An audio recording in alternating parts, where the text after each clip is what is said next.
ডিরেক্টরের কথা হচ্ছিল, তো ডিরেক্টরিয়াল পার্টে কাজ করতে গিয়ে আপনার নিজের অভিজ্ঞতা, আপনার যেসব ডিরেক্টরের সাথে কাজ করেছেন তাদের সম্পর্কে বিচার কথা। শ্যামল সেন, ভৈরব গাঙ্গুলি, অসিত বন্দ্যোপাধ্যায়, মোহন চ্যাটার্জি, যে নামগুলো মনে আছে, আমি এনাদের সঙ্গে কাজ করেছি। তপন বাবু, দেখুন ওনারা যা ডিরেকশন দিয়েছেন আমরা সেটা অভিনয় করেছি এবং সেটা দর্শক নিয়েছে।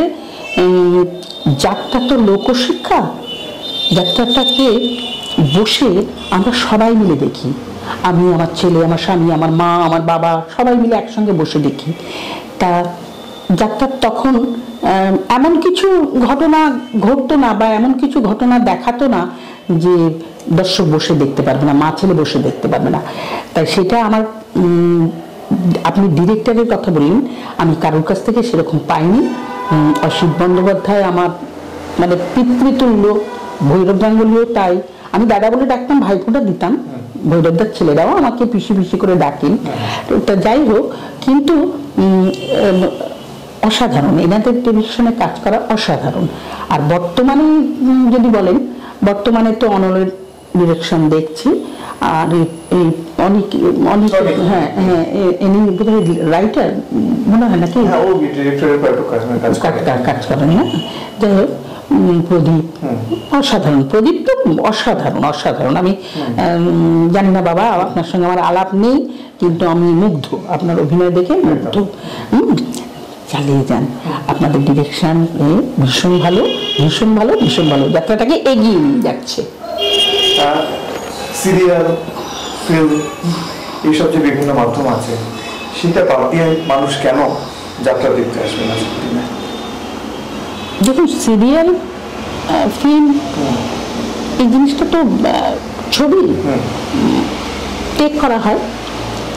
আমি টিভি সিরিয়ালও করেছি। তাতে কি হয়, একটা জিনিস খারাপ হচ্ছে, কাট, আবার নতুনভাবে তৈরি হয়।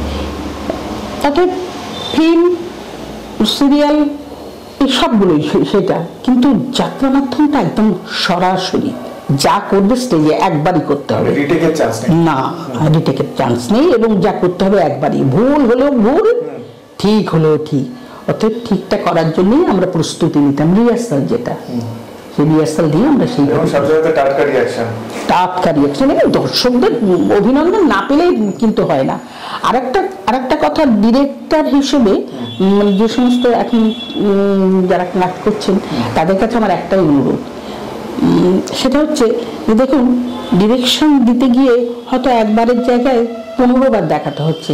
আপনি বিরক্ত হয়ে তাকে অন্য কোনো কথা, কটূক্তি কথা না বলে, আমার মনে হয় সেটা ভালোবেসে বললে, আমি শিল্পী তো, আমার নিজের অনুভবটি আমি বলছি, ভালোবেসে বললে আমার মনে হয় সেটা খুব তাড়াতাড়ি মাথায় ঢুকে যাবে, তাড়াতাড়ি করতে পারবো। কিন্তু যদি রাগের বসে একটা অন্য কথা, অশ্লীল কথা বলে যদি আপনি ডিরেকশন দেন, সেখানে কিন্তু শিল্পীর মনটাও ভেঙে যায়, আর নিতে কষ্ট হয়। তাই তাদের কাছে আমার অনুরোধ, ভালোবেসে, শিল্পীদের ভালোবেসে অভিনয় শেখান। আপনারা তো শেখাচ্ছেন, নতুনদের তৈরি করছেন, তৈরি করুন। সেই সঙ্গে আমি বর্তমান যাত্রা, চিতপুর যাত্রা, নন্দকুমার যাত্রা এছাড়াও আমি এখনকার প্রত্যেকটি গ্রামে গ্রামে যাত্রার শিল্পী তৈরি হচ্ছে, এবং সেখানেও ডিরেক্টর, বই, এই ভৈরবদার বই, অসিত বন্দ্যোপাধ্যায়ের বই, আরো অনেকের অনেক রকম বই তারা অভিনয় করছেন। সেই প্রসঙ্গটাই আমি আসতাম। হ্যাঁ, আপনি একদম আমার মনের কথাই বলেছেন, যে সেই জায়গায় যে যাত্রার যে মানচিত্র, সেটা সম্পর্কে কতটা আশাবাদী। কারণ প্রত্যেকটা গ্রামে বলতে গেলে কিন্তু, বিশেষ করে দক্ষিণ 24 পরগনা, হাওড়া জেলা, 2 মেদিনীপুর জেলা, হ্যাঁ, এইখানে দেখা যাচ্ছে প্রায় প্রতিটা গ্রামে কিন্তু যাত্রার নিজস্ব একটা দল আছে। হ্যাঁ, যাত্রা সমস্ত গ্রামে গ্রামে দেখছি এখন তৈরি হচ্ছে, এবং সেখানকার শিল্পীরা অভিনয় করছে। এমনও দেখেছি আমি, ডিরেক্টর এমন লোক পেয়েছে, এমন শিল্পী পেয়েছে যে জীবনে অভিনয় করেনি, প্রথম কোনোদিন স্টেজে ওঠেনি, তাদেরকে কিভাবে তৈরি করে কিভাবে বই করাচ্ছেন, অদ্ভুত। এর জন্য প্রথমেই আমি নাম বলবো সঞ্জয় সঞ্জয় মিত্র অতুলনীয় অতুলনীয়। প্রদীপ বাবু, এদের তুলনা হয় না। আর বর্তমানে আমি নিজেও একটা টিম করেছি, সেই টিমে আমার কর্ণধার যিনি ডিরেকশন দেন দীপঙ্কর নস্কর, ডাক্তার। হ্যাঁ, উনি একজন ডাক্তার। আমি ওকে ছেলে ছেলে করি, ও আমাকে পিসি করে। ও ভেতরে ডিরেকশনের জিনিস আছে, ওর কাছে আছে। হ্যাঁ, ও জ্যামিতি মেপেই করে একদম, এবং অনেক নতুন ভাবনা কাজ করে। হ্যাঁ, নতুন কিছু কাজ করার ইচ্ছা আছে। হ্যাঁ, নতুন কিছু কাজ করার ইচ্ছা আছে, ও নতুন কিছু কাজ করে এবং শিল্পীদের তৈরি করে এবং নিজে অভিনয় করে। নিজের চেয়ে আমার মনে হয় ও সবাইকে বেশি দেখে, যে একটা ছোট শিল্পী তাকে কিভাবে তুলে, কিভাবে হাঁটিয়ে, কিভাবে কম্পোজিশন করে, কিভাবে কি করতে হয়। তার জন্য আমি অসংখ্য ধন্যবাদ দিই দীপঙ্কর নস্করকে, সঞ্জয় মিত্রের আপনাকেও দিই। অবশ্যই এরা দক্ষিণ 24 পরগনা তথা ডায়মন্ডনগর সাব ডিভিশনের বুকে অত্যন্ত প্রণম্য নাম। এবং সেই সাথে আরো ভালো লাগছে যে শ্রদ্ধা লীনা চক্রবর্তীর মুখে যখন এই স্বীকৃতিগুলো পাওয়া যাচ্ছে, তখন আমাদের একটা জোরদার একটু জোরের সাথে বুকটা ভাবতে পারি। অবশ্যই এরপর চলে যাবো মেকআপের কথায়। আমি এটা শুনেছি বিভিন্ন যাত্রা শিল্পীর মুখে, শুনেছি যে মেকআপ সম্পর্কেও কিন্তু আপনি যথেষ্ট আধুনিক ছিলেন আর কি। তখন তৎকালীন যুগে দাঁড়িয়ে কিন্তু আপনার মেকআপ সংক্রান্ত যে ধ্যান ধারণা, পড়াশোনা, সেটা অনেক দূর বিস্তৃত ছিল। তো তখনকার দিনে তৎকালীন মেকআপ এবং এখনকার মেকআপ একটু যদি ডিফারেন্সিয়েট করেন। ধরুন, আমি তো তখনকার শিল্পী, আমার মেকআপটা শেখা অ্যাকচুয়ালি সরজুমার কাছ থেকে, সরজুমারা দেবী নাটকে। হ্যাঁ, ওনার কাছে আমি শাহজাহান বই, অহিন্দাদু আর সরজুমা, কেতকীদির মা, এদের সঙ্গে আমি সিপার করতাম, শাহজাহান সিপার করতাম। পরবর্তীকালে জহরত করেছি। তখন কি চপলবাবুকে পেয়েছেন? না, আমি ছবিরানীকে পেয়েছি। ছবিরানীর সঙ্গে আমি কাজ করেছি, ছবিরানী, শতদল রানী, এনাদের সঙ্গে আমি কাজ করেছি। কিন্তু এটা নাটকের মাধ্যম। আমি অয়েন্দ্র মঞ্চেতে অভিনয় করেছি, পরবর্তীকালে অভিনয় করেছি অয়েন্দ্র মঞ্চে, অয়েন্দ্র চৌধুরীর নামে হলটা বেহালায় ছিল। আমার জামাইবাবু মালিক ছিলেন অমর গাঙ্গুলি। হ্যাঁ, অমর গাঙ্গুলি আমার জামাইবাবু। ওনার মাধ্যমে আমি ওখানে নাটকও করেছি। ওই মেকআপটা আমার সরজুমার কাছ থেকে শেখা। হ্যাঁ, যেটুকুনি শিখেছিলাম সরজুমার কাছ থেকে।